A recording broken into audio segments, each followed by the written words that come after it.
All right, this week we're going to be looking at Chapter 3 in the book, which is Selling and Service. We're halfway through the book and we're going into the 4th week of the Flex classes. They go pretty quickly. We're going to talk a little bit about how selling and service is real important to actually providing a quality customer service experience. If you look in your book on page 98, you'll find the learning objectives for this chapter, and we'll briefly go through those. Identify the needs and characteristics of customers within the target market that you're actually selling to, and then customize your sales approach to those particular customers. Serve as an expert regarding relevant company and industry pricing strategies, company policy, regulatory compliance, product knowledge, and company services. Many times when you're selling a product, you need to know more about the company and the company policies, like return policies for that product, if there are any. If it's a sale product, can it be returned? If it can't be returned for the dollar amount and it can only be exchanged, these are things that you need to make sure your customer knows up front. Support the development and execution of strategies for selling products and/or services.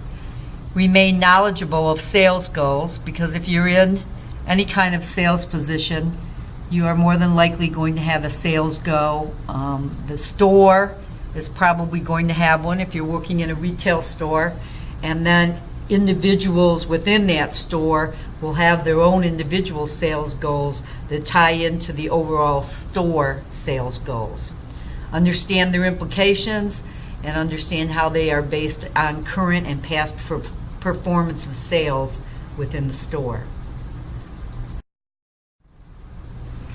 This is pretty important. Listening and/or observing customers for verbal or nonverbal cues indicating purchase intent.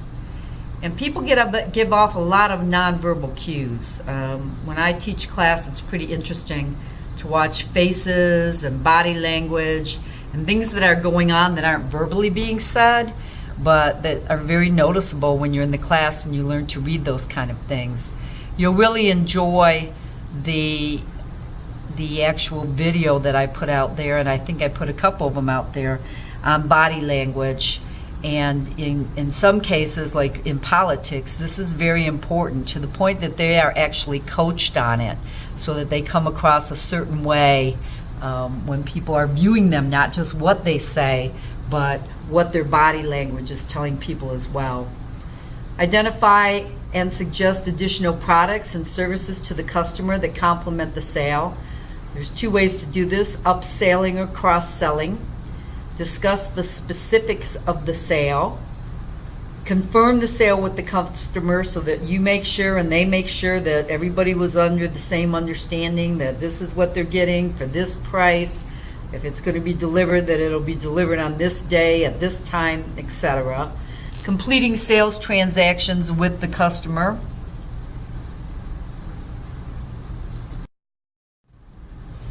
Follow up with customers regarding suggestions for future purchases. If you have a regular customer that comes in all the time, it's really good to keep records on that customer and know what they purchase. And if there's a particular, say, designer that they like and you're getting a new batch of clothing in based on that person's designer that they like, drop them a postcard or let them know it's coming in. Or if there's something they buy from you all the time and that is going on sale and you know there's going to be an upcoming sale, another way to provide great customer service is to call that customer or let them know. Now, they may not need it, they may not come in and buy it, but they'll really appreciate the fact that you took the time and you thought about them to let them know that this is going on. Suggest alternative products and services in lieu of a return. Try to sell them something else, more of an exchange than a return for cash, if that's even what the policy is. Evaluate the effectiveness of sales and marketing strategies that you're using, and then take action. If you need to change something, once you evaluate how you're doing, then take that action and make the change. Evaluate the effectiveness of merchandising plans and how things are being displayed or set up in the shop. And again, if something isn't working and you're not seeing that your merchandising is really drawing people in, then you need to take action to take care of it. We're going to be looking at a quick little video clip here. It talks about how to provide great sales, and then I have in big capital letters, not.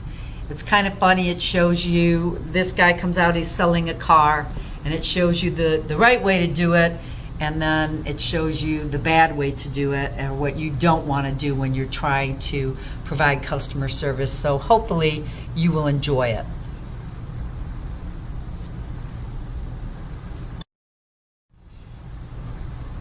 You have to ask yourself after watching that, which one of those guys that you would want to work with if you were buying a car. I can tell you, especially if it were BMW, I'd want to work with the guy that says, "I'm here if you need anything." But anyways, hopefully you enjoyed it. Obviously, he exaggerated to the nth degree. But the point is that you want to take care of your customers, and you want to make them feel like you're giving them your full attention and you're devoting your time to them. If you turn to page 100 in your book, we're now going to talk about basically identifying, prioritizing potential customers. Customers differ in terms of profitability, and you're going to see a little pyramid in your book, the customer pyramid. There's what's called the 80-20 rule. 80% of your sales and profits normally come from only 20% of your customers. And we know that. This has been studied, and this is nothing new. So therefore, based on that, they've come up with what's called the customer pyramid. Some of you have seen this. This isn't anything new. It's been out there for many years. And you basically look at 4 different levels of customers. The top of the pyramid, which is basically where you're going to get the most bang for your buck, is called the platinum. You'll sometimes hear it referred to as the cash cow. And this could be cash cow, meaning your best customer, or if you're selling a particular product out there and this product is really making your money. In marketing, they use this same pyramid, and it could be called your cash cow product as well. So the top of the pyramid is where you have 20% of your customers that are giving you 80% of your sales and profits. And these are really the platinum customers, the high level, the ones that bring in the most business for you. The gold, which is a little bit below the platinum, would be the next 20% of your customers that contribute to the profits. And then you'll see this stated 2 ways. In the book, they call this third level iron. But you will also see it if you go out and Google it. It is sometimes called silver. It is underneath the gold, and usually 20 to 25% of your customers may or may not contribute at this level. And then you have the bottom level of the pyramid, which are the lead customers. And they're a fairly good percentage, 35 to 40%. They're the lowest tier, and typically they don't ever contribute to profits. However, they're usually the customer that takes up most of your time if you allow them to do that. They will call you for everything and anything, ask you to go into detail, ask you to explain something, go over it again. They'll call back and say, what of this, what of that? And they take a lot of time away from time you could be spending with your profitable customers, and yet even after you go through all of that, in many cases, they don't buy. In fact, most cases, they don't buy. So when you're looking at your customers, and particularly if you're looking at this 80-20 rule, obviously you want to spend the bulk of your time not on your lead customers who are at the bottom of the pyramid, but you want to gear your time toward the top 2 portions of the pyramid when at all possible. I mean, obviously you're going to need to deal with customers that are at that low end, but you're just not going to give them as much time as you would give a platinum customer or a gold customer when you're working with them in terms of sales. Again, you need to read through this because there's more detail than I'm giving you on page 100 in your book. When we were kind of going through the goals and objectives for this, it's really important to keep customer records, especially if you have frequent shoppers. And I don't know if you've ever gone into some places. I know I used to deal with one particular jeweler when I was in the Dallas area, and that particular guy was really sharp, and he did keep records on his people that came in and bought jewelry. And he knew what you liked, he knew maybe what you looked at but didn't buy, and so if you came in again, he would show you things that were similar in taste or style, or if you liked particular gems, these were the things that he would let you know about or show you when you came in. But normally, you only do it for your frequent shoppers or someone that constantly comes into your store and buys from you, because you're going to get some onesie, twosie customers that you may not see again, even though you sell to them. But your frequent shoppers, you really want to know, particularly in some of the clothing stores where people come in all the time to the same place because they like the fit, they like the clothing, they like a particular manufacturer. These are the people that you want to start knowing by name so that you can address them when you come in. And how are you doing? What are we looking for today? Do we need another suit? Are you looking for, and you can help them and personalize or customize your sales approach to these folks. Normally you want to keep basic information, the name of the customer, email address, a physical address and or phone numbers, occupation if they'll give you that. A lot of times you just learn that in talking to them, as well as hobbies and interests. They may come in and tell you, well, no, I'm not looking for a suit today. I'm looking for some sports clothing. I'm going on a trip. I'm an avid sailor, and we're going to be taking a boat out, a sailboat out, and we're going to sail around the Caribbean for 2 weeks. Okay, obviously that's a hobby of this guy or this lady. They like to sail, so you want to make sure that you capture that data, not right in front of them, but after they leave. You're going to want to look at the purchase data too. What did they purchase and when? And preferences or specifications. You might want to keep size down. If there's something specific that they like or don't like and they mention that, you might want to put that down as well on your record. These can be kept online. Can be kept in a file box. Anything that's easy for you to get to and look at, because as I said, if these are frequent customers and you have special sales or you have something coming in that you think they would like, then you're going to want to use this to get a message to them or drop a postcard or call and let them know that something's going on in the store that they may want to be aware of because it's a product they really desire or that they like.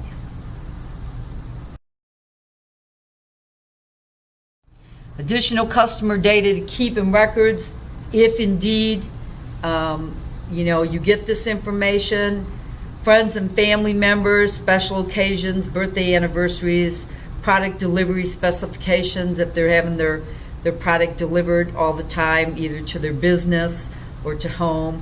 And you'll see this sometimes if you guys watch TV. You'll see the big executive has his administrative assistant call a particular store, and he knows what I like. I need a gift for my wife. Please have him pick out something nice and charge my account and send it to my home. Okay, but we don't see this used as much probably at our level. I do go to stores that I frequent where people know me by name and they know what I like. They don't know necessarily my birthday, anniversaries, family members, but because I go in there enough, I am recognized and they are aware of the product or products that I'm usually looking for. So, and it makes a difference. It feels good to walk in the store and someone knows who you are and they say, hey, Andy, how are you doing today? What are we looking for today? Did you come in to buy more of? And go from there. So it's just good customer service if you can provide it, and it will keep customers coming back. And even though you have your cash cows, which are great, and you get new customers, which is even better, you really want repeat customers. You want to keep the customers happy so they keep coming back. You want this to be a live record. You want to keep it up to date, and you want to manage the data. If they move, if they change phone numbers, but they're still coming back to your store, you need to make sure you update your records and you keep that information in there. Again, this is covered pretty much on page 100 and 101. and how to manage that customer data. If we turn and look at page 102, we start to talk about loyalty programs or frequent shopper programs, similar to like frequent flyer programs that you see a lot with the airlines. And these are programs that retailers and service providers basically set up to kind of reward their customers that continue to come back all the time, and in some cases get new customers to buy into this so that they come back all the time. You'll see a lot of this in restaurants. I can't tell you how many of those frequent little cards I have for different places. 54th Street Bar and Grill, and when I go in they stamp it, and after 12 purchases then I get one free meal. You'll see it a lot in restaurants, but other places have it as well. Hallmark offers it around the holidays. You buy so many ornaments, and if you buy 10 or 12 before Christmas, then you get $10 or $20 off your next purchase. So these are things to reward basically your best customers and keep them coming back. Loyalty programs usually reward the best customers. They have special offers, discounts, awards, money back on purchases. Your frequent shopper programs are pretty much you spend so much, you get something free or something discounted, like I was talking about the restaurants. I buy 12 meals and I get one free. Department stores like Kohl's and Neiman Marcus also have these types of deals. Kohl's has a thing where you earn points, and after you get so many points, these points can be used toward purchases. The benefit of these programs, customers provide useful information when they sign up, so you get the demographics because they have to fill out something to actually join the program, so you get some information on them. And of course, they're motivated by the rewards to increase their visits and their spending. So if you notice at the bottom, there's a little joke. Wait, I may have a card showing my loyalty to whatever store this is. And she's pulling out 50 cards. And that's how it's gotten lately. Everybody is running a loyalty program where they have something special. Walgreens has a special card that they use, that every time you purchase something, you earn so many points, and then you get $5 off. After you reach so many points, you get money off when you buy something there. So there are a lot of these out there. The goal, of course, is to reward the greatest customers that constantly come in, and also to get their other customers to continue to frequent and come back so that they continue to use the store and their products. Referrals. A referral is when a person recommends a store, product, or sales person based on the experience they had with them. This is probably one of your best ways to get more customers and to increase your customer base is through referrals. People will follow up on a referral, and in fact, I do it all the time. If I need something new, I'm trying to think of an example here. When I first moved to this area many years ago, I was looking for a new doctor to go to. I didn't just go out and look at doctors. I asked people that I knew had lived here for a while if they could refer me to someone, if they knew someone that they felt was a good doctor. And then I looked at that, took those names, looked them up online, and made some decisions. People will always go for a referral first over just looking at something up online. If they have a friend or a person they trust that refers someone, they'll actually probably follow up on that referral. So it's a great way to increase your customer base.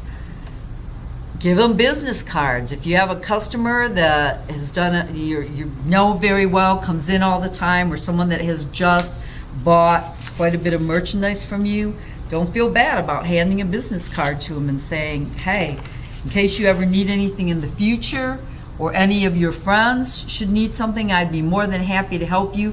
Here's all my information. Feel free to give me a call if there's any way I can help you in the future for this product or for this suit or whatever the case may be. Thank you cards to those that refer.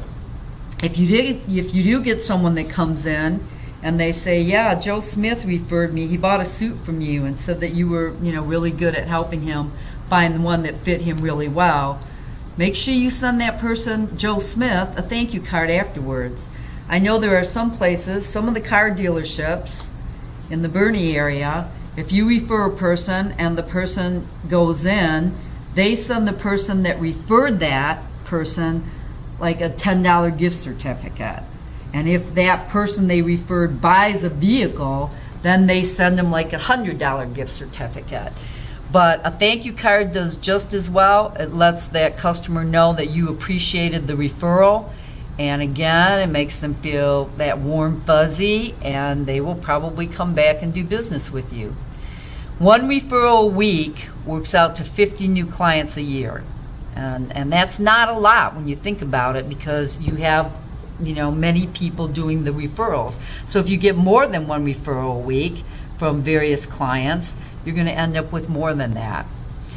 Word of mouth recommendation is the best means of advertising if good service.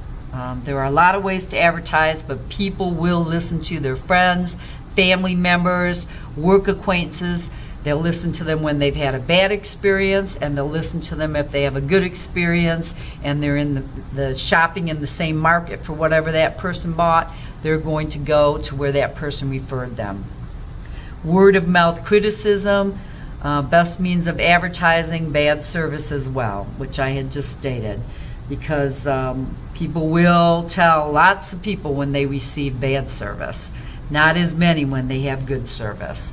So just keep that in mind. Referrals are talked about in much more detail and giving you a lot of more information about it and how to effectively use them on 103 in your book.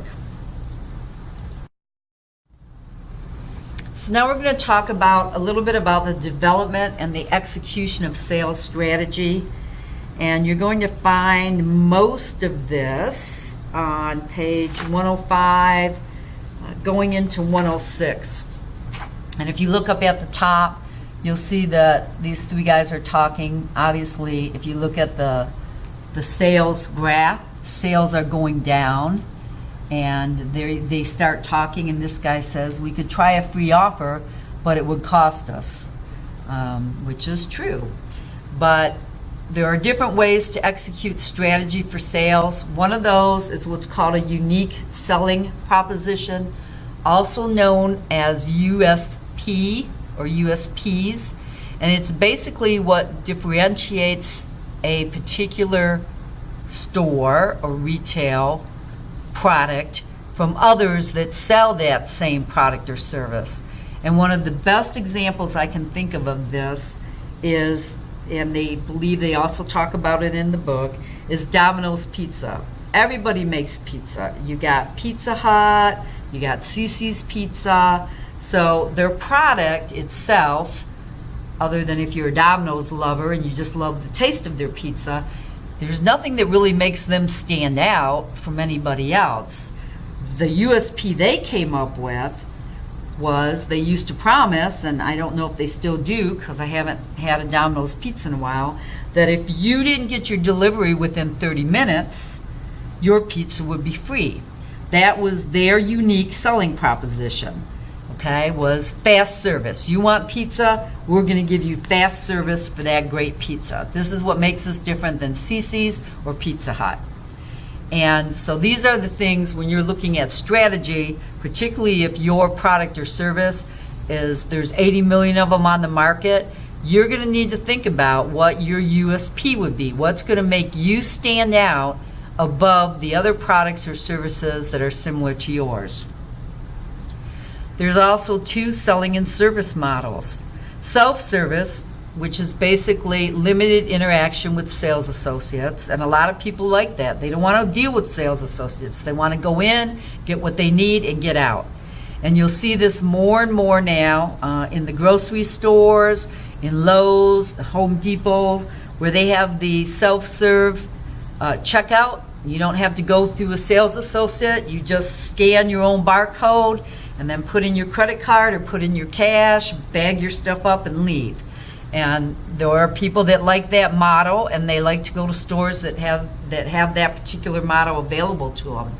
Then the second model would be relationship building, where the expectation from the customer when they go in is to interact with a sales associate, to have someone there that will say hello to them, that they can get recommendations from, because maybe they don't really know. I want a washer, but I don't really know what the best washer is out there on the market.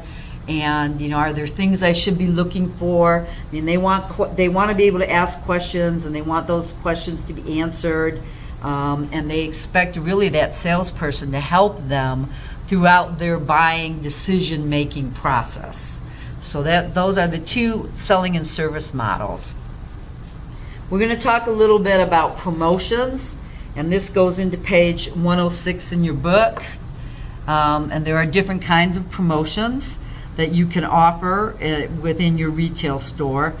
As a salesperson, you need to be the expert on your products with your customers. So if things are on sale, or you have early bird specials, or there's a percentage off, you need to make sure, particularly if there are flyers or things that have been out or in the newspaper or advertising promos, you need to make sure when you come in that day or you're on shift that you know what those are, so that you can tell your customer what those are. Or if your customer asks you a question, you'd be able to answer that question intelligently without saying, well, wait a minute, I don't know. Let me find a flyer here. Maybe I can see what that's supposed to be, because no one told me about it. That's not a good excuse. You may not have been told, although you should have, but it's up to you, if you want to do a really good job, to come in and know what's going on with your merchandise or your product. Now, let's talk about some of these different types of promos. Sale merchandise, which is also sometimes called promotional merchandise, and this is in your book, is offered at a lower than typical price. It's the retailer's way of drawing customers into the store, hoping that while they're there, maybe they'll also purchase something that is not an advertised sale price along with that promotional sale. Clearance merchandise are reduced in many cases dramatically, because the retailer no longer wants to carry this merchandise in the store. Or maybe the manufacturer has gone out of business, and even if they like the merchandise, it's not going to be available. So they're trying to clear out whatever else they have so that they can get new product into the store. Percent off on sales is just that, okay? Retailer may advertise that a certain model, Sony televisions, this particular model number are offered this weekend at 20% off the regular price. Coupons also will give sometimes a percentage off of a particular price. You need to know that. If it's a coupon, you need to read the coupon, make sure it still applies to whatever product the customer is trying to purchase with it. And there are, of course, all kinds of ways to get this information out there. How do we tell people about sales and promotions? A variety of ways. Okay, you can do advertising promos through coupons, newspaper ads, flyers, circulars, television or radio ads. You'll see a lot of television ads, in the evening hours, particularly before big holidays are coming up, where a lot of the stores are really cutting their prices on things like washers, dryers, refrigerators. A lot of the stores selling furniture have big sales. Come in over the holiday weekend, all of our furniture on sale at Rooms to Go is blah, blah, blah, blah. Special events. Okay, this is going to be a special event at the store. There's a furniture store up in Kerrville that does 2 big special events every year where they do product demos, they have contests, they have free food for people come in, and then they have a percentage off of all of their regular store merchandise, and then they have a whole tent outside of merchandise they're trying to move or get rid of that is really discounted. Another way, online ads and sales, email ads.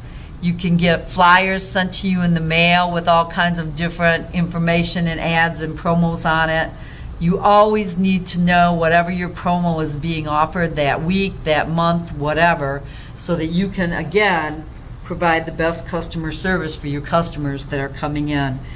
Again, all of this is talked about in much more detail on page 108 and 109 in your book. And it's pretty interesting. There are lots of exercises in your book. It's not a bad idea to go through some of those, particularly if you're not understanding some of the concepts, to understand the concepts that are being covered. Because keep in mind, even though these are benefits to the customer, these different advertising promos and strategies, there's also retailer benefits or reasons why retailers do this for, whatever their strategy is that they're using that week or that month. And there's a great little exercise on page 109 or 110 where you actually go through, and that'll give you like the early bird special, additional 10% discount between 7:30 and 9 o'clock. A lot of the department stores do this, and then at 9 o'clock that special changes and you don't get as big a percentage. But the book is kind of great because then it talks about, well, what are the customer benefits for doing this? But more importantly, what are the retailer benefits? And if you go to the back of your book, because you're not really sure, it does give you the answers for these little exercises that you can do in your book. But the main point here is always know your promotions. On page 111 and 112 in your book, you start to look at understanding pricing strategies and policies that you need to understand and know in any type of a sales environment. Understand, and this again is in the book, price sensitivity. What that means is the price the customer is willing to pay for a product or services. Okay, so regardless of what you might think a product should sell for, okay, it's really what you need to be aware of is, what the customer is willing to pay for that product or that service. And you can ask yourself these following questions.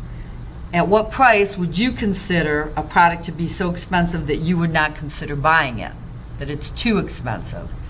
And that helps you kind of gauge the pricing on something. At what price would you consider the product to be priced so low, okay, it goes both ways, that you would feel, well, this is so low, it can't be very good. It's got to be really made cheaply and it's not quality and it'll probably fall apart. It's too cheap when I buy it. Okay, so these are the kind of things you have to look at when you start to set a price. And then prices are set based on a consumer's value perception.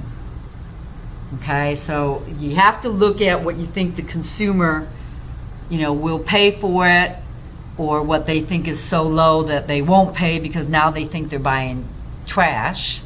And then your price has to be set somewhere in between there at what is called the consumer value perception. Again, your book, and I can only say this, more and more, your book goes into a whole lot more detail. I hit the highlights, but read the book because it gives you all kinds of examples, and it goes into, how to look at these things and then come up with a price mixed on your answers to this for that consumer value perception. And I'll give you another, for instance, that's in the book. For instance, a luxury automobile would not be bargain priced, as that would diminish the car's perceived value. Okay? So if you went in to buy a BMW and they said, oh yeah, it's $200, you would probably, and it's brand new, you'd probably wonder what's wrong with it, or is it a knockoff, or, are they selling me a lemon and I just don't know? Because your perception is that this particular car would never sell for that dollar amount, so something must be wrong with it. Price matching policy, a lot of people, Best Buy does this, Home Depot, Lowe's.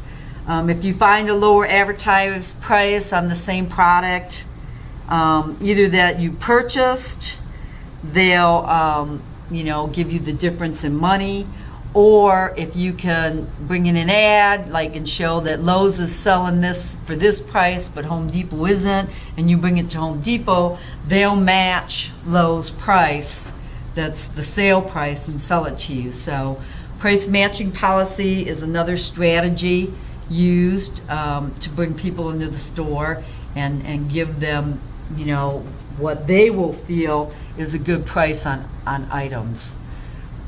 As a sales associate, you always need to pay attention to pricing new items, markups and markdowns. It's part of your role in doing that, again, so that you provide the correct information to your customer should they ask you. Now, basically, accurate pricing builds trust with the customer, of course. You want to make sure sales items are marked as sales. You want to make sure the register receipt rings up the correct sale price. And I know a lot of you have had this. You go and you get something because it's marked down and it's going to be now $25, let's say from $50. And then you go and they scan it and they ring it up and they tell you your total bill, and you've kind of been doing this in your head, and your bill comes out to $53.43, and you're like, what?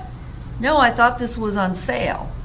Okay, now it probably was, and someone didn't update the scanner codes in the register, but it kind of ticks you off that you had to catch it, and then you have to go back to this salesperson and say, no, this has a sales price. I think this rang up incorrectly. And then, of course, it has to be rerun. If you're watching these things as you're ringing them up, you'll catch it. So you can fix it before you even affect the customer, by giving it to them, and then they're saying, no, this was marked down. You shouldn't have charged me this for it.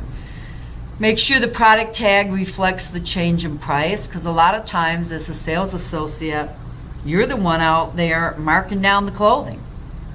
Okay, you're either changing the tag to the sales price or you're marking it down 10% or whatever the case may be. And also when you're dealing with these kind of things, you want to make sure, especially for anything that's marked down, that you know the policy for exchange, especially on sales or discounted items. Many stores, when it's a final sale, it's just that. It's a final sale. No exchanges are allowed. If you get it home and you're not happy with it, or you wash it and it falls apart, too bad. It's yours. Okay? A lot of times, final sale or discounted item can be exchanged for another item, but you can't get your money back. Okay? But you can exchange it for an item that's the same cost or the same price. So as a sales associate, you need to make sure your customer knows that, and I've heard it a lot of times, particularly on final sale items, although they usually have a sign that says it in the store, but they'll say, you understand this is a final sale and there are no returns allowed on this. And then I'll go, yes, and then they ring it up. You should know that so that you are accurately telling the customer the right information that they need. Now, sometimes in a store, you get merchandise that comes in and it arrives already pre-priced. It's pre-ticketed and pre-priced. You just want to make sure that those items have been checked in and they're showing in your inventory, and they're showing in your inventory at the correct price. More often, merchandise comes in and it is not pre-priced, and you're the one that is out there, pricing it or putting the tags on it. So again, you just want to make sure that whatever you're putting out is marked correctly for your customers. And I'll give you a really good example of this. Not too long ago, I went into CVS Pharmacy and I needed some Diet Coke. And I looked on the shelf and they were having a sale on their 12 packs. According to the sign on the shelf, I could get 3 12 packs of Diet Coke for $9, which if you're a Diet Coke drinker or any kind of a pop drinker, and there you go, pop, that's my northern Yankee version of how we say cola up in the north. But if you're any kind of a cola drinker, you'll know that nowadays that's a really good price for a 12-pack. So I took 3 of them off the shelf. I walked all the way up to the front with these heavy things because I didn't have a basket with me. I wasn't planning on buying 3. I get all the way up there. She rings it up, and she tells me the price, and it comes out to 16 something. But it doesn't come out to $9. So I said, excuse me, these are on sale, 3 for $9. And she said, well, obviously not, because the register is saying differently, which kind of perturbed me because that's really not the response you want to give a customer. You would probably want to say, really, let me check, because the register isn't ringing that up, but let me go over to the shelf. So I said to her, yes, it is. Let's go over to the shelf and look. So we went over to the shelf, and sure enough, the sign is there that says this. And this, to me, was the wrong thing to do, because I won't go back to this CVS. She said, oh, well, that was last week's sale, and someone forgot to take this off the shelf, and it should have been removed. And she rips it off, and she says, but it is not on sale right now, and this is the price if you want it. Basically, because that sales price was still up there, in my viewpoint, you should have sold it to me for the sales price, then taken the sticker down. But because I already saw it at that sticker price, and that's what I thought, good customer service would have been to sell it to me at the sales price, because the error was on their side, not on mine. But that's not what she did, and a lot of the stores will do that. They'll go, oh, it's not on sale, but you know what? That's our problem. We didn't catch this. We're going to ring it up today for you at the sale price. And that's good customer service. She did not do that, and I will probably not go back to that CVS unless I absolutely really need something, and they're the only one around that I can go to. Because I did not, I obviously did not buy 3 of them. I only bought 1. And I just didn't like the way that the particular sales associate worked with me on this particular thing. So I'm sure y'all have had similar instances where things like this have happened. Just think about those and think about how it made you feel when you thought you were getting something for one price, and then you get up there and they tell you, oh no, that's not it. And if they were nice about it, maybe they did something, and if they weren't, maybe they didn't do anything. But again, read through your book, because it gives you all kinds of different examples of different things that fall into pricing strategies and policies when you're doing your pricing. Figuring the discount. Again, I can't tell you enough, pricing has a huge impact on customers. It needs to be correct. I just told you my story, and it ticked me off so badly that I'm not going to go back to the shop. It's not my problem you had the wrong sale information up, and then you didn't sell it to me for the sales price that you listed out there. It really bothered me, and I won't go back to the store. So they've lost a customer. So you can see just by my experience personally that it does have a huge impact on customers. So as much as you possibly can, it needs to be correct when they get up there. Now, a lot of times things happen. And in today's world, people don't know how, in many cases, to count out change if the register doesn't tell them how much change to give somebody. I've actually been in situations where the register wasn't working properly, and I handed the girl a 20, and she didn't know what kind of change to give me back, because the register, she couldn't punch it into the register and have the register tell her the change amount. So I actually had to show her how to count back change to me from the price of the item to the $20 bill that I gave her, which is kind of sad, because what happens if your register does go down, or someone's shopping in your store and you lose electricity and you can't rely on your register to calculate, and you can't scan something to give you the price or the cost that you need. Again, your book goes through this. It tells you really so that you don't want to lose a customer over overpricing errors or not being able to give them the discount that they think this product should be. You need to know how to do that in your head or use a calculator. If there's not a calculator available, get out a piece of paper. If you can't do it in your head, figure it out so that you can still service this customer without your register working properly and be able to close the sale. Figuring a sales price without a calculator is pretty easy. You're first going to subtract the discount from 100%. Second, you're going to convert that percentage you get to a decimal. And then third, you're going to multiply the original price by the decimal, which will give you what the actual cost of the item is. And you'll notice this is in red. Remember, the full price of the items is always viewed as 100% when calculating the sales price by hand. And I broke this down so that we could look at a scenario. If you look at example 1, the customer wants to buy bedding costing $160. The sign states that all bedding is 15% off. So the customer wants to know, well, then, so how much will I really pay? If this is $160 and it's 15% off, what am I really going to pay? So you take the full price, which is $160, and that equals 100%. And then you're going to take the discount, which is 15%, and you're going to minus it from the 100%, which gives you 85%. So basically, your customer is going to pay 85% of that original price. So you still don't have your what is that.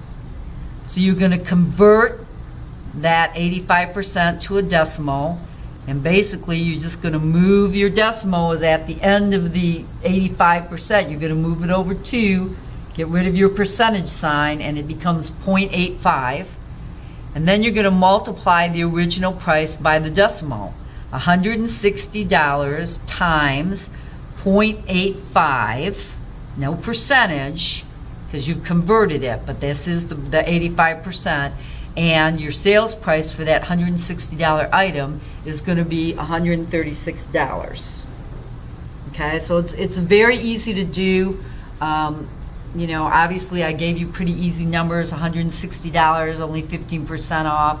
It's even easier if you do $160 and 10% off. Some of that you can just do in your head, but you should know how to calculate sales prices or discounts, whether it be on a service or a product that you sell. If you don't have calculator available, or the machine doesn't do it for you and you're dealing with a customer, you should be able to figure out the discount so that you can tell them what the actual price is that they would be paying for the sales price. Again, you'll find this on page 114 in your book, and you will also, on page 115, there's a great little exercise on calculating sales prices without using a calculator. You might want to run through it just to convert for those of you that aren't real great in the math realm, so that you understand how to do it, and that you can do it by hand if you necessarily had to do it. All right, understand the big picture. Let's look at these 2 jokes. I love the first one. Ken, you've almost reached your sales bonus level with time to spare. Obviously, I set your bonus threshold too low. I'll need to adjust it upward retroactively. And then he turns around and says, maybe I'm just a great salesperson. And then this guy says, that's the spirit, stay hungry. And then, of course, you have the big picture. You show the budget, which seems to be all over the place. So is sales and growth. And you show the guy talking with 3 arrows in his back. And it says, unfortunately, we're a little off target again this quarter. And if you're looking at the graphs, they're like way off target. They're nowhere similar. So understand the picture is important. Let's talk a little bit about sales goals and understanding the big picture. I do want to mention in your book, there is a portion on graphs. You should understand how to read a graph. Bar graphs, line graphs, and pie charts all tell different things. Okay, and particularly when you're looking at goals and trying to track what's been done. Read through this. It's on page 117 and on page 119, kind of through there, so that you understand, if you haven't worked with graphs before, or understand how they measure and what they measure and why different graphs are used for different things, you need to read through this and you need to understand it. So let's talk a little bit about sales goals. You absolutely need to know the organizational goals, particularly if you're in any kind of a retail store, restaurant, because there are sales goals that are set every year for that store. And if that store is part of a corporate chain, then there's even a higher sales goal for the corporate entity and for all of their stores to reach. So why do I need to know that? Because as a sales associate, you will have a role that is related to that organizational goal. All retailers set sales goals, and you're going to have an individual sales goal based on that store sales goal that you're going to, in many cases, be held to for your performance in helping them reach the overall goals for the store. If done correctly, sales goals should be set by looking at the previous year's sales and then expected growth or shrink for the upcoming year.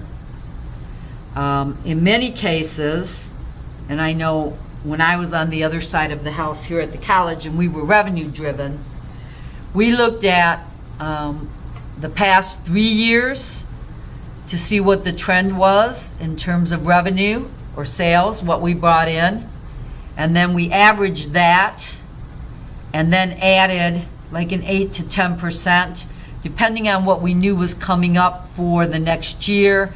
If we knew we were going to be losing one of our big customers because they were through doing, a whole bout of training and they weren't going to be picking up additional training.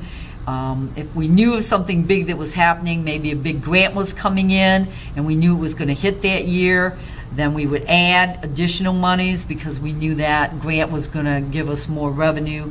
But it's not just throwing a dart at a dartboard and saying, oh, that's the number. I mean, you actually look at revenue that you've done previously, and then you look at what you think is up and coming for that year. Now, if you're in an area where your sales have been going down, and let's say even that there's going to be major construction on the road in front of your retail place, which is going to cause people having a hard time to get into your store for probably 6 months, your sales are going to go down. If you know this is coming, you want to incorporate that into your goals so that you don't have a sales goal so high that you'll never reach it. Because if you know something's going to affect that needs to be taken into account. Once you get your sales goal for the year, then that's usually broken down into departmental goals and then individual sales goals.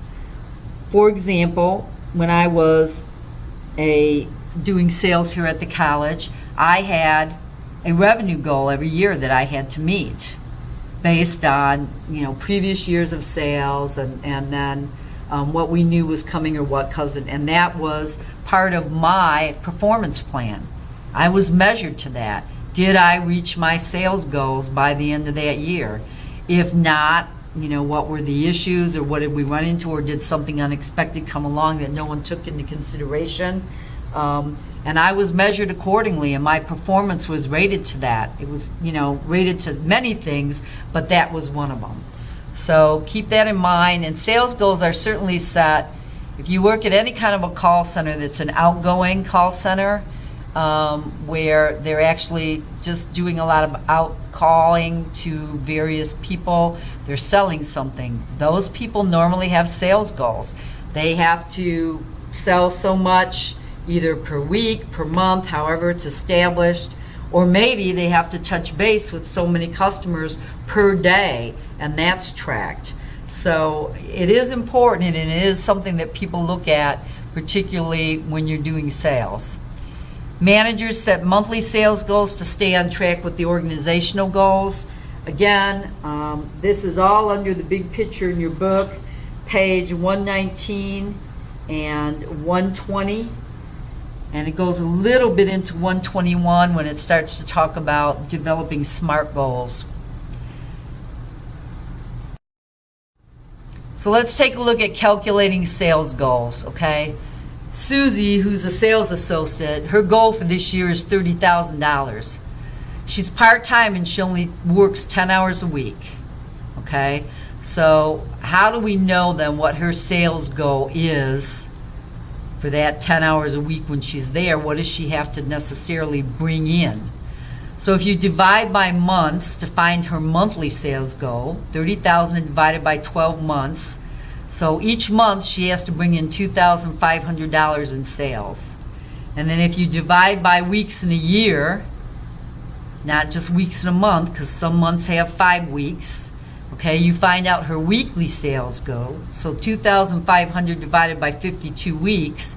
So she has to make sure she sells at least $48.08 weekly, which doesn't sound like much, but it depends on where you're working, okay, and what you're selling. If you're working in a candy store, you know, where people buy little portions of candy, that could be a lot of candy. If you're, you know, working in a department store, that could be one blouse a week. Then you divide your hours, and she works 10 hours a week, okay? So you divide by the hours she works to find her hourly sales goal. So she works 10 hours a week. If she could sell at least $4.81 an hour, she would meet her weekly goal, and if she met her weekly goal, she would meet her monthly goal, which in turn would meet her yearly goal of $30,000. Okay, now this is very simplistic.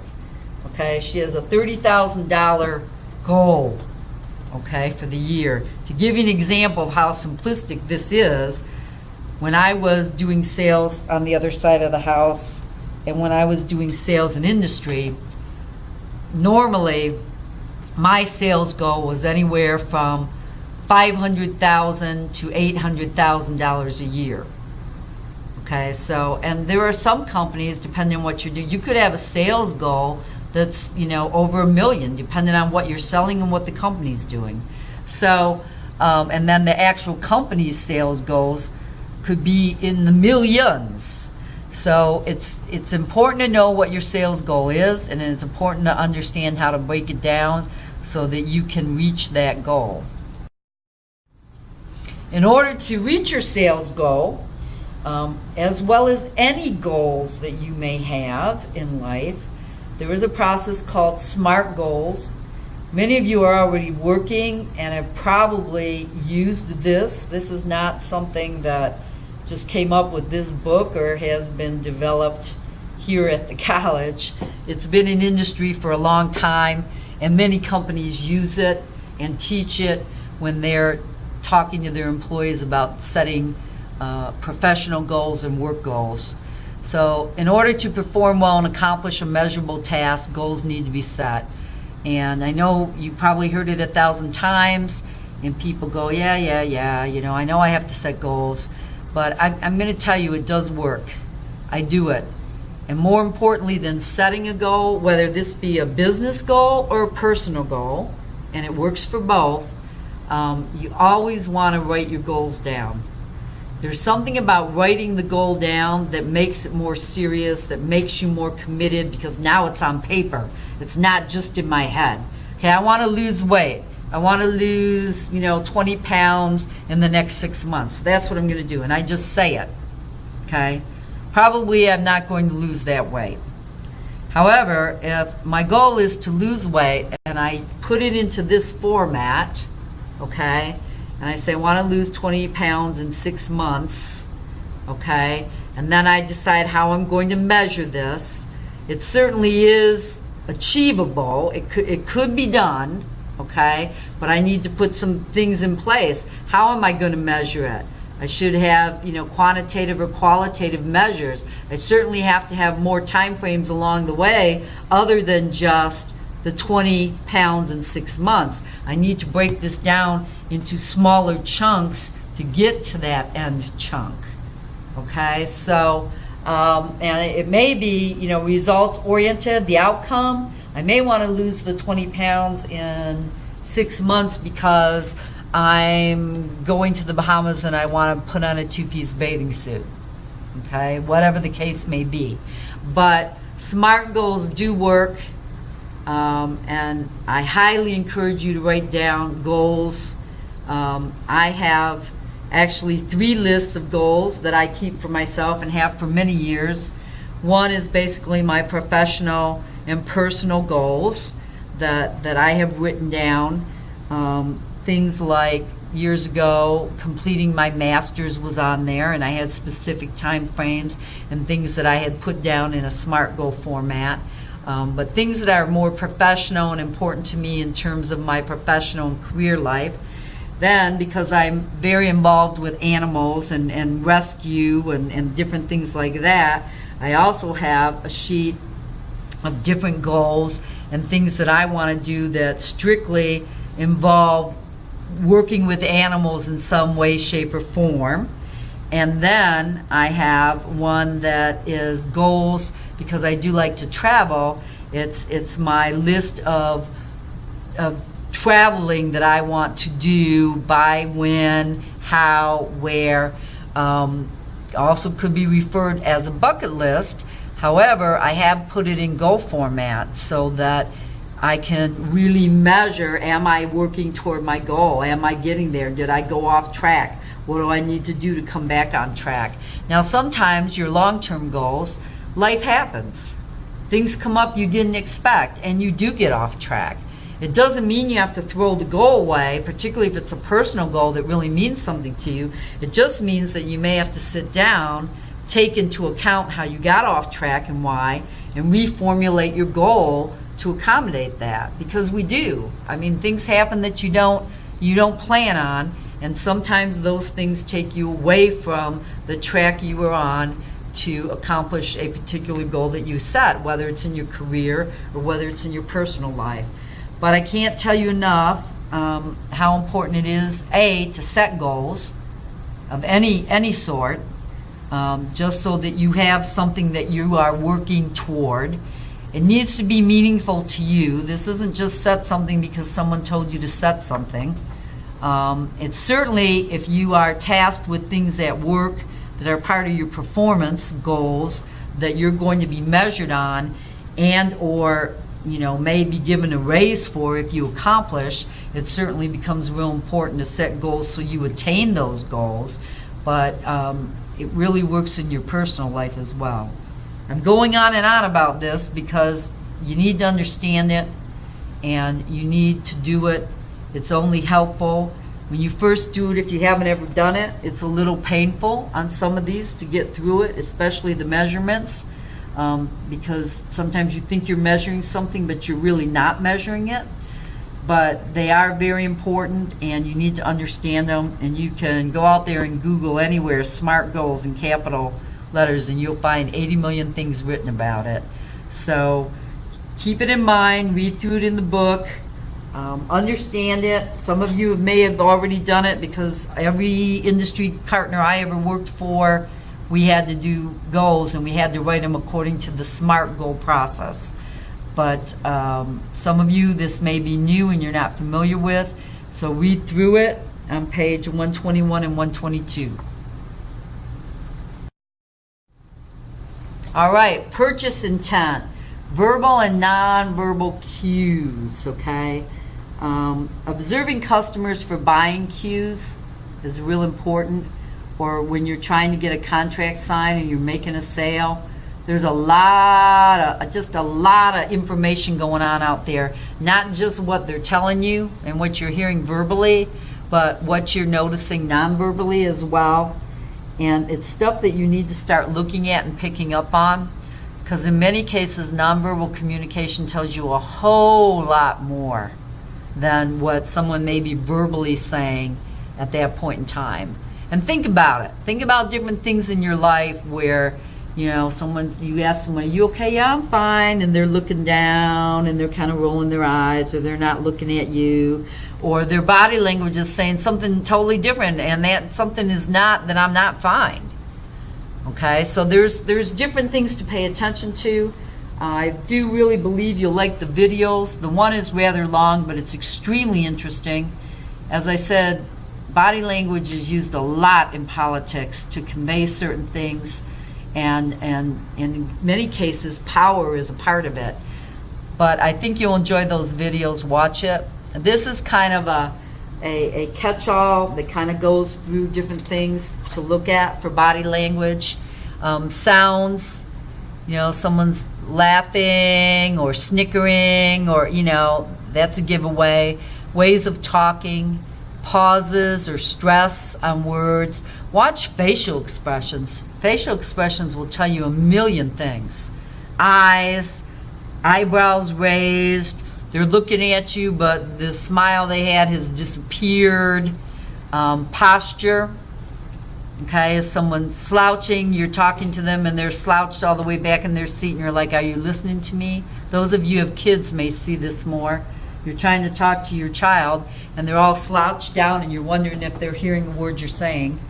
But it can be a lot of things, like the video will show you how close a person stands. If you're talking to a person and they kind of turn away a little bit, that's a message. They're definitely sending you a message, okay?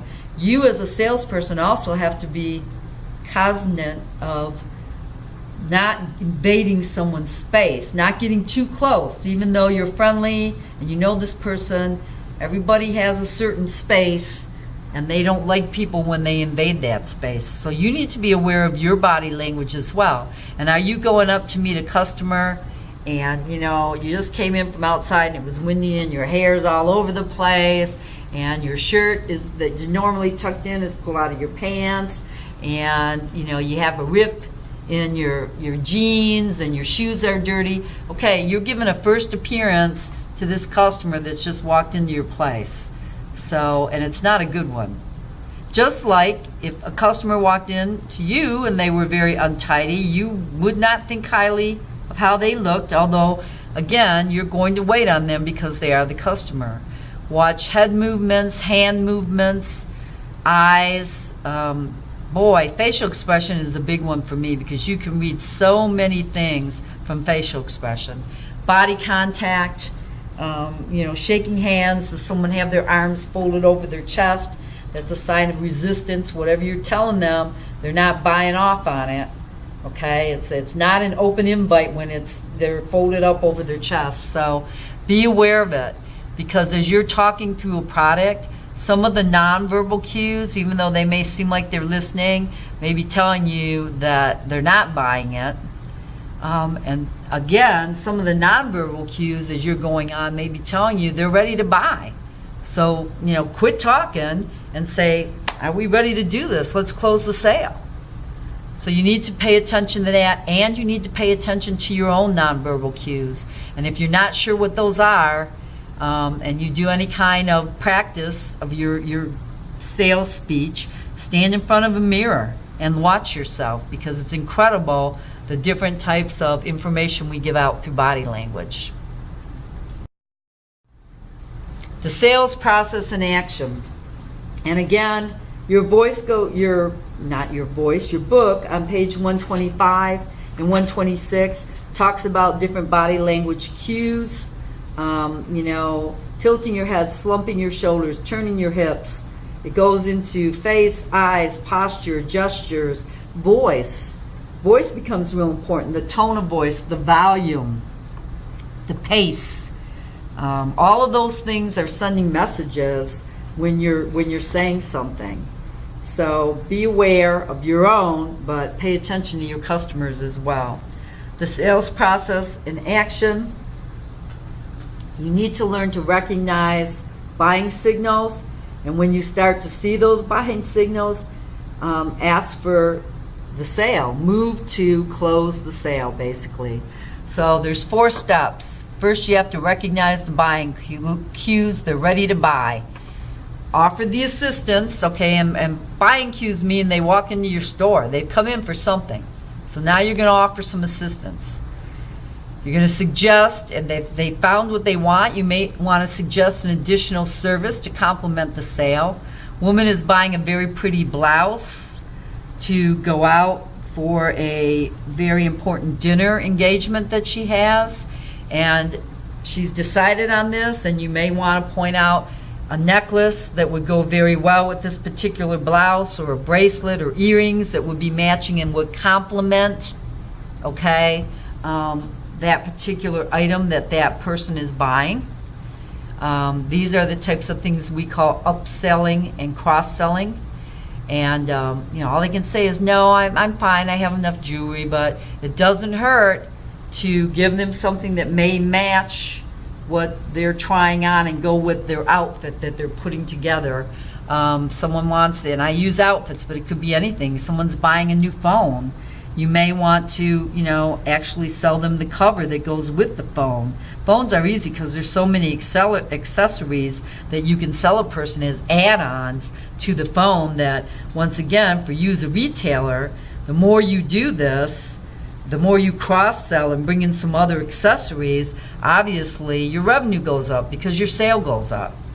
And then, of course, when all is said and done, the most important thing is closing the sale, okay? Once they look like they're ready, great, let me get this taken care of for you. Let's ring it up at the cash register, and I'll get it packed up for you. Or if it's something they're going to be delivered, let's set up the delivery and go from there. But you want to make sure you close the sale. A lot of people that are salespeople, professional salespeople that sell millions of dollars, know how to close a sale. And sometimes that's the hardest part for a new person that's coming into sales. I love this little cartoon, not only because it has a little cat and dog in it, but just because I like what it says. Make the customer like you. If you can get him to scratch your belly, you can sell him anything. So it's just kind of a cute little thing to lighten things up. Let's talk about overcoming objections and responding to questions. Provide reassurances about your stores. Some of the ways to overcome objections if someone's not sure about purchasing, and you can see that on their face, or you can hear it in their voice, or they're just out, well, I don't really know. It is the color, but what if I get it home and I don't like it? Well, let me tell you about our return exchange policies. I think it looks great on you, and it seems to be, what you were looking for, but should you get it home and you decide after trying it on with the pants that you're going to put it on with, or the skirt, that you don't like this, you can return it as long as you return it with the original receipt within 15 days or whatever. You need to know your store policy so that you can quote that to the customer to try to help overcome the objection. Sometimes someone's going, I don't know, but as long as they know they can return the item and or exchange it, then they'll take it home. Okay, let me try it. And that way I know that if it doesn't really work out, I can bring it back. Don't force a sale that clearly does not match the customer needs. You don't have to be, there are some people that think you're either a salesperson or you're not. It's something you're born with or you're not. That's not true. Part of being able to sell is delivering quality customer service. And quality customer service can be taught. Okay, it's a skill that can be taught. So if you listen to your customer and you're paying attention to what they're asking for, what they're looking for, verbal cues, nonverbal cues, you'll know that the customer isn't wanting what you're showing them. Don't force it on them. It reminds me of those salespeople that you always hate that call you up and they're, well, wait a minute, let me talk to you about, I have land in Florida for you to sell, and if you sign up today, it's only 15%, but if you do it tomorrow, blah, blah, blah. They drive me crazy. You don't need to do that to make a sale. You need to listen to your customer. You need to assist them with what they're looking for. If they ask you for suggestions, you need to make suggestions based on what you've already heard and been able to, gather from your customer that would help you pick the product. And then you need to be honest with the customer. When they're trying something on, or that looks good, but this pink one over here might be a better color with your skin tone and blah blah blah. I mean, it's not hard, and I never did a hard sale, what they call a hard sale. I never pressured anybody for a sale. And I had a lot of repeat customers that liked working with me. And part of that was, I was just really honest. If there was something they wanted that we didn't have, I would tell them, we don't really offer that. The closest I can get to that is doing this for you. And if you would like, I could customize something. But to just tell you I have something I can pull off the shelf to deliver to you, I don't have it today. And they appreciated that honesty, and they would continue to do business with us. So I think if you're just yourself and you really listen to the customer and give them the attention they need, anybody can sell. Provide reassurance by referring to the warranty and or share your knowledge about the quality of the product. If it's something you've tried, you've used, you buy, let them know. Okay? If there's an outstanding warranty on it by the manufacturer, let them know. Again, it's your product. You should know all of this information when you're talking to the customer. When customers do change their minds, honor their decision. Make it easy for them. No, I don't think I'm going to. Okay, all right. Let's look at maybe something else. Is there something else that you want? Don't sit there like, what do you mean you're not interested in it now? Okay, first of all, that's not good customer service, but don't make them feel bad. Honor their decision and make it easier for them to move on. To maintain customer loyalty, be sure that your responses to the customer are accurate. Do not go against customer policy. If indeed you tell them they can return this sale item in 15 days, and the company policy is that it's a final sale and there are no returns, and they come in on a day and maybe you're not there and try to return it, you're going to lose a customer, and B, they're going to tell 10 or 12 people about how this store tells you one thing, and then they don't honor what they've told you. So make sure you know your policies and make sure you're telling the customer accurate information. If you don't know and they're asking the question, say, I'm really not sure. Let me check on this and I'll get right back with you, and go get someone that might have the answer that you can then get the information from and tell them. Closing the sale. You want to make sure the customer has everything they need. All right, do you need anything else to go with that blouse? Do you have the skirt that you want? Are you going to need some shirt? Are you going to need some shoes with that? What about this necklace? This is a very nice necklace, and the earrings match. That would go very well with that blouse. Suggest additional merchandise as you close. Be careful that your suggestions come across as helpful reminders, not that you're just pushing things on them or making them feel pressured. It's just kind of like you're helping them think through everything they need to do to get this outfit that they're trying to get for this special occasion, or whatever it is that you're selling. Someone comes in and they're buying oil for their car. Okay, they're getting the oil. Do you have the oil filter that you need? Do you have a pan to collect the oil? Do you need anything else to go with this? Are you just working on your oil today? Or are you going to be changing out spark plugs? I mean, there are other things you can ask without it. You're kind of going through their to-do list, but without making it sound like you're pushing an item. Review the specifics if there are any specifics that you think they should know. If there's a product warranty on it, if there's extended warranties offered through your store, you may want to let them know that. Sears is very good at this. When you buy some of their major appliance items, they'll tell you about the warranty, the manufacturer warranty, and then of course they always have an extended service warranty on it. Yes, it's an additional cost, but they will tell you about it and they will explain it and they will tell you the cost. Now, if you're the sales associate, again, this is just, you're upselling. You're just giving them another thing to possibly choose from and add to what's going to be the total dollar amount or the revenue for the sale. And coordinate other services required. If they require shipping somewhere else because it's a gift, if they require it be delivered because it's a big item to their house, you're going to coordinate this and get it set up and make sure that everybody knows what's going on, and you're going to review everything prior to the ultimate close when they walk out of the store. Questions to move a customer toward a sale. You have chosen a lovely gift. Would you like that wrapped? Are you ready to check out? Will that be cash or credit? Will you be assembling the desk yourself, or would you like to get it already assembled? Would you like the dress left on the hanger? Be patient with the customer as they are making a buying decision, and don't push them. Give them the time they need to make that decision.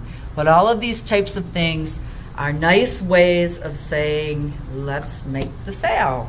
Let's close it out, without saying, let's close it out. When you handle the sales transaction, particularly if it's a cash register transaction, it needs to be correct. If they have tags on them because you put the tags on them with the pricing, scan the UPC if at all possible, because that UPC is usually what's set up in the register and will pull up the correct price. However, sometimes those are wrong, particularly if there's a sales price. And if it is, then you want to make sure you enter the updated price into the register. You also want to make sure you enter the correct quantity into the register. Don't forget to subtract credit if required, or a coupon code for percentage off. Always ask the customer if they'd like the receipt, or can you put it in the bag, and pretty much everybody does that nowadays. Would you like the receipt, or would you like me to put this in the bag? Place the customer cash on top of the drawer. So if they give you a $50 bill, you don't stick it in the drawer, you paste it on top of the drawer until you count the change back. That way you never lose track of what the customer gave you. It also helps you if someone's trying to scam you, okay, because you didn't put the money away, and you go to count the cash back. If you put the money away and they gave you 20, the person can say, no, I gave you a $50 bill. And now they're getting you confused. No, you gave me a 20. No, I'm serious, it was a 50. But you put the money in the cash register, so you don't know what they gave you now. Okay? Count the change from the purchase price up. If you don't know how to count change, that's the best way to do it. If the amount is $5.25 and you're going to give them back change, you're going to go 75 cents makes 6, and then you're going to count your singles 7, 8, 9, 10. Okay? In most cases nowadays, cash registers, once you press in the amount, will tell you exactly what your change is to give the customer. But in case you don't know, that's the correct way to count change back to a customer. Be aware of counterfeit bills. People do try to pass them, particularly with large bills, but they can be passed on something as small as a 20. Nowadays, there's a special pen that can be used that can go over the bill. It looks like a highlighter, and you just run it over the bill, and it'll let you know whether it's counterfeit or not if you suspect that. Debit and credit card transactions, you always want to make sure the card is valid and being used by the correct user. So ask for identification, and for those of us that have had identity fraud happen to us, on the back of my cards, I put in there, ask me for my ID, because I want them to make sure I am the person whose name is on that card. So if they don't have that on there, you should still ask, because it could be a stolen card, and you want to make sure that the ID they give you is matching what's on the card. If the card is rejected, you handle it courteously. You don't make a broadcast of it throughout the whole store. In many cases, you may want to try to run it twice, and then you may come back and say, boy, I'm having a problem with your card. It doesn't seem to be going through. Do you have another card you would like me to use? And you move on. You don't make a big deal out of it. Inform the customer and ask if they would like to use another card. Make sure you enter all card information correctly if you're having to enter it. A lot of days now we have machines where we just scan it, and in many cases now we're using the chips. So it's a lot easier to run a debit or a credit card transaction. You want to always finish any transaction you do, whether it's cash, debit or credit, check, by thanking the customer and asking them to come back again and visit your store. Develop and implement a sales follow-up plan. Okay, repeat customers. It's what it's all about. You want customers to come back. That's what it's important. New customers are But once they become a new customer, you want them to continue to come back and visit your store and do all their business there. So get feedback. Do surveys, ask customers for direct input, give the customer your business card. If there's a delivery or an installation, follow up with the customer to see how everything went. Did they get there on time? How's your new microwave working? Is there any other, anything I can help you with? Is everything going okay? These are things that you want to do to make sure that whatever processes and procedures you have in place are working. Surveys, a lot of people don't like to do surveys because they don't want to hear the negative. Well, the negative is a great opportunity and a free opportunity for you to fix something before it blows up in your face. So surveys are good. They tell you what you're doing right so that you can continue to do that or make it even better. And they tell you what people aren't happy with, which gives you a great opportunity to repair that and change it so that you can make things better going forward. Follow-up procedures are different by every retailer. Follow-up with promote store loyalty. If you follow up and things aren't done properly and you give customers the opportunity to tell you that and listen and take care of this, then going forward you're going to build some store loyalty. Develop and implement a sales follow-up plan continued. Types of follow-up depends on the customer. Remember, again, you've got this record that you've kept on this customer, so you can send an email, you can do direct mail, like a thank you card or whatever for the purchase. You can place a telephone call. If you have their number, you could send a text message. It's not quite as personal as the telephone call, but it would work. Thank you cards for purchasing are just as good as thank you cards for referrals. Use a method suited to the customer, make it pleasant, keep it in their best interest, and make feedback easy for that customer to provide feedback to you.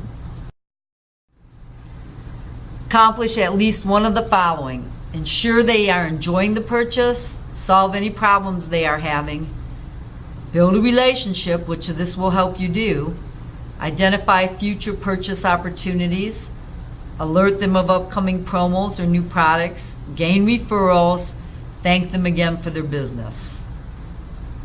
Again, not every purchase requires a follow-up. Certainly if you're having something delivered with installation, you're going to want to do a follow-up. But if someone comes in and they just buy a candy bar, obviously you don't have a record on them and you're probably not going to do a follow-up to see if they enjoyed that candy bar. These are big purchases, or these are repeat customers that come in and do a lot of business with you. Again, this is all in your book, so make sure that you read through the chapter. It goes over cash transactions, it goes over debit and credit card transactions. It talks about follow-up procedures and contacting customers after making the sale. Pretty much when to follow up, when not to follow up, business card etiquette, etc. So I can't stress enough that you need to read the book. And it's a quick read, it's not a hard read. So read through your chapter. All right, let's look at returns and exchanges. The biggest thing, of course, and exchanges and returns can be frustrating, very frustrating for the customer, and they can be, in many cases, for the sales associate. Some customers may be apprehensive about telling you it's really wrong or why they want to return it. So we need to make it as easy as possible for them. There are some people that try to do some fraud things here, and we're going to talk about that in another chapter so that you'll be aware and you'll be able to tell the difference between just a customer that really needs to return and someone that's trying to scam. But the important thing is that you need to know your company's policy for returns. if at all possible, you want to try to convert the return to an exchange. It can be as simple as they said, no, it didn't fit or it didn't look good. Well, would you like to go look at another item and maybe look at something in your size or see if there's something else that's comparable that you would want to purchase? I can hold this up here and we can just do an exchange for you. Obviously, the idea of doing an exchange versus a return is you keep the revenue, you keep the sales in-house. However, sometimes, they don't want to look at something else. They want it exchanged, they want their money back, or they want the credit on their credit card, depending on how they paid. As long as this is the policy, and it can happen. But of course, we know, because you were an excellent customer service sales associate, that you told them the correct company policy for the return on their items. Make them feel comfortable about it. Some people are afraid the sales associate's going to confront them. Why are you returning? What do you mean you didn't like? You tried it on. You want to not go there. You want to gather whatever information you can about why they're returning, because sometimes it's a manufacturer or a vendor defect, and of course you need to know that, because then you're going to return it back to the vendor or the manufacturer to either get it repaired or to get store credit for a product that wasn't quite up to snuff.